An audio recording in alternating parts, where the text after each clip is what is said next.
Hi, welcome back to my YouTube channel.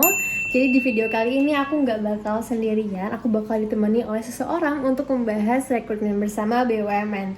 So, without further ado, let's go!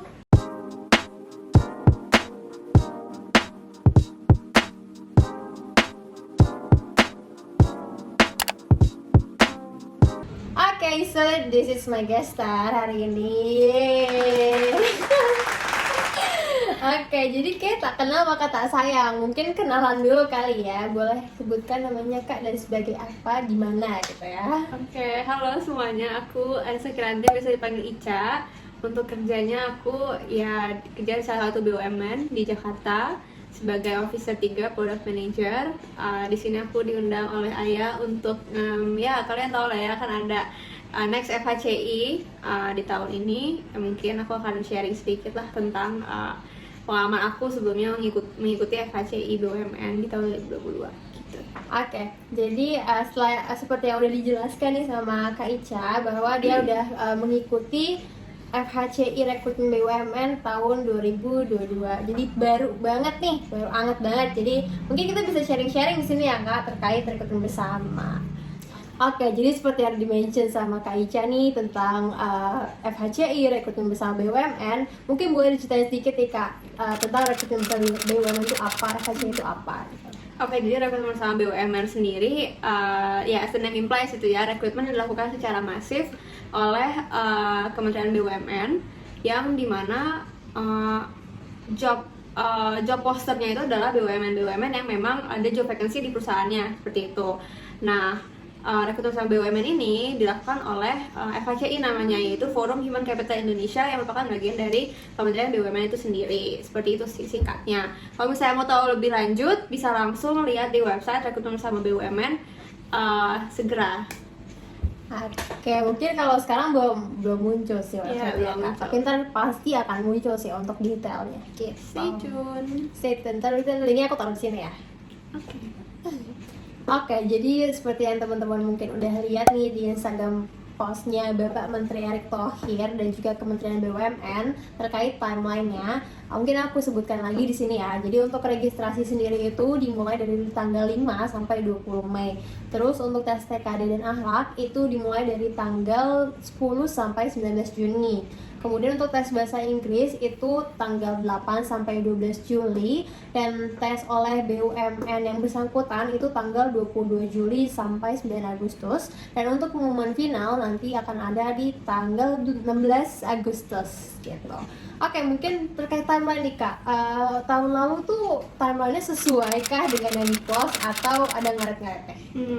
Kalau untuk timeline sendiri di akhir-akhir akan ada ngaretnya sih teman-teman. Cuman kayaknya kalau dilihat dari timeline sekarang kayaknya ya akan ada ngaretnya sih. Jadi mohon bersabar. Cuman kalau pengalaman aku tuh dari registrasi, terus tes TKD dan akhlak, kemudian juga tes bahasa Inggris. Dulu aku udah tes wawasan kebangsaan. Jadi meskipun tidak di-mention, mungkin teman-teman bisa sekalian prepare juga. Takutnya tiba-tiba ada gitu tes wawasan kebangsaan kita nggak siap kan. Nah itu tuh jarak waktunya tuh sesuai gitu sama timeline pengumumannya, terus next step yang lain-lain. Cuman udah masuk ke tes BUMN masing-masing itu disesuaikan lagi dengan BUMN itu gitu loh. Misalnya ada BUMN yang cepet nih set jarak antara satu tes ke tes yang lain itu cuma 1 hari atau misalnya 2 hari kayak gitu.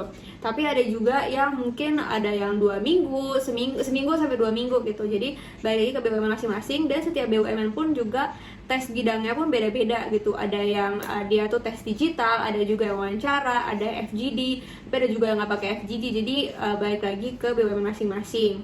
Udah mulai dari tes BUMN terkait, terus habis itu aku interview juga, medical check up juga. Itu tuh BUMN yang aku tempat aku kerja sekarang itu dia tuh satu cepet gitu kan.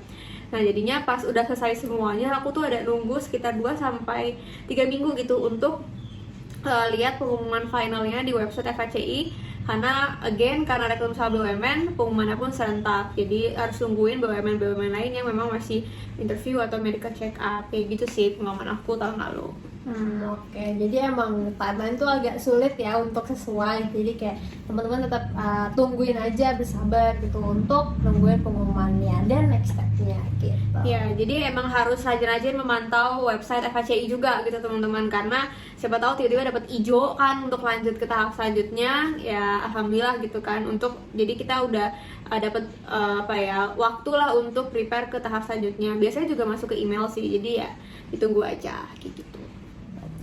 Baik, mungkin untuk pertanyaan berikutnya nih terkait dengan berkas apa aja yang dibutuhkan nih untuk daftar rekrutmen bersama BUMN ini, Kak. Oke, jadi ketika kalian proses registrasi dan kalian masuk ke FHCI, bikin account dan akan mengisi beberapa data yang emang diminta oleh untuk rekrutmen bersama BUMN ini gitu di websitenya. Nah, untuk berkasnya sendiri, seingat aku ya, itu ada yang namanya ijazah, atau misalnya kalau kalian fresh grade itu bisa menggunakan surat keterangan lulus bagi yang belum dapat ijazah. Terus bisa juga dan ada juga surat transkrip nilai. Transkrip nilainya tuh disesuaikan aja sih, mungkin karena di BUMN kan nggak perlu ada yang translate itu English gitu ya, jadi yang berbahasa Indonesia pun nggak apa-apa. Terus KTP, kita juga harus upload foto secara digital gitu ya. Terus ada juga SKCK, cuma ini nggak wajib, ini optional. Kemudian ada apa lagi ya, sertifikasi. Misalnya kalian ada sertifikat lomba atau misalnya sertifikat bahasa, mungkin terutama bahasa Inggris kali ya, itu bisa mungkin menambah nilai kalian juga sih dalam proses seleksi. Seperti itu sih kalau untuk berkas-berkas yang aku inget ya, yang emang aku upload di website FHCI BUMN saat itu. Oke, mungkin untuk berkas-berkas itu tuh kira-kira ada tips and trick nggak nih, Kak, supaya lolos berkas gitu? Oke, sebetulnya kalau tips and trick ya registrasi itu sebenarnya mungkin kesesuaian kita memilih job role yang ada yang tersedia gitu. Pertama, perlu di take notes bahwa FHCI BUMN itu rekrutmen yang kayak semacam ada kuotanya kayak gitu. Jadi misalnya jadi kalau misalnya jumlah peserta yang lolos itu besar, maka akan semakin besar juga kuotanya untuk si job role tersebut. Misal nih, waktu itu aku digital service gitu ya. Nah, digital service ini tuh karena dia penerimaannya banyak, itu kuotanya pun juga banyak, kalau nggak salah tuh bisa puluhan ribu. Beda sama human resource atau misalnya finance yang cuma nerima sekitar 10 atau misalnya 20 orang gitu. Nah, jadi itu hanya ribuan gitu. Jadi ya kebayang lah ya betapa kompetitifnya usaha BUMN ini. Dan waktu itu pun karena banyak nih peminatnya untuk usaha BUMN, website itu suka down teman-teman. Jadi perlu ada strategik juga dalam pengisian dalam pengisian si website ini gitu. Jadi antara bisa as soon as possible, jadi misalnya kan ini kan buka di tanggal 5 Mei ya kalau nggak salah. Nah, itu tuh pasti lagi rame-ramenya, dan kalau misalnya kalian memang menargetkan job role yang semacam finance, human resource yang kuotanya itu kecil, itu sebisa mungkin tuh cepat tuh, karena website itu akan cenderung down dan nanti malah pas udah daftar kuotanya udah habis, sayang banget kan. Nah, atau enggak, waktu itu aku juga daftar tuh di jam-jam malam, misalnya kayak jam 12 sampai jam 3 yang memang orang tuh udah tidur. Itu bukan malam sih kali, itu pagi ya, pagi buta ya.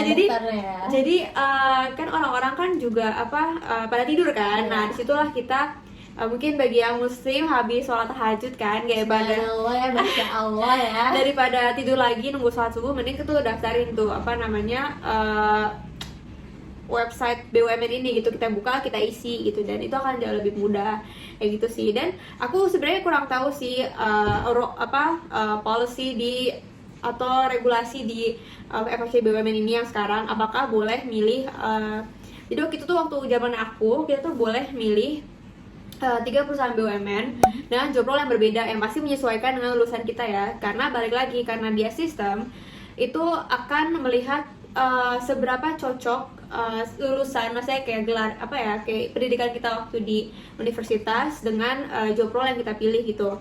Nah, jadinya memang kalau sekarang kurang tahu ya, waktu itu aku cuma pilih satu guys, cuma pilih satu BUMN aja. Tapi selagi bisa memilih banyak BUMN, dimaksimalkan gitu ya, sekaligus milih 3 dan jangan salah pilih karena banyak orang-orang yang pada akhirnya menyesal karena salah pilih BUMN gitu. Jadi pilihlah memang BUMN yang kalian inginkan, bukan bukan karena yang penting gue masuk BUMN itu, jangan guys. Karena sama kayak universitas, kayak kita udah kecemplung di BUMN, ya sayang aja gitu, tesnya kan udah panjang, udah susah, terus keluar gitu aja, itu sayang banget kayak gitu sih kalau dari aku. Betul. Nah itu tadi tips and trick dari Kak Ica nih supaya lolos berkas. Yang pastinya juga kita harus sesuai dong, misalnya fieldnya KTP, jangan upload kartu keluarga ya guys. Nah, Itu ya. hindari kesalahan-kesalahan minor kayak gitu. Jadi better kalau buat aku yang biasa suka ikut daftar-daftar apa aja nih gitu, itu di prepare dalam satu folder gitu, terus di rename gitu ya Kak. Jadi lebih mudah dan meminimalisir kesalahan. Mungkin itu dia tips and trick terkait seleksi berkas dari rekrutmen bersama BUMN. Mungkin kayak masih first step banget ya Kak, cuman kayak diminimalisir supaya bisa lolos ke tahap berikutnya. Dan juga yang terakhir, jangan lupa untuk berdoa. Betul. Dan minta restu orang tua guys, supaya dilancarkan mulai dari registrasi sampai tahap medical check up dan pengumuman. Amin, semoga lancar ya. Tes yang selanjutnya kan banyak nih Kak rangkaian tesnya. Kira-kira tes apa aja sih yang menurut Kakak tuh paling susah, paling challenging, paling kayak aduh gue nggak bisa gitu? Oke. Kalau untuk challenging sendiri gitu ya, itu adalah bahasa Inggris karena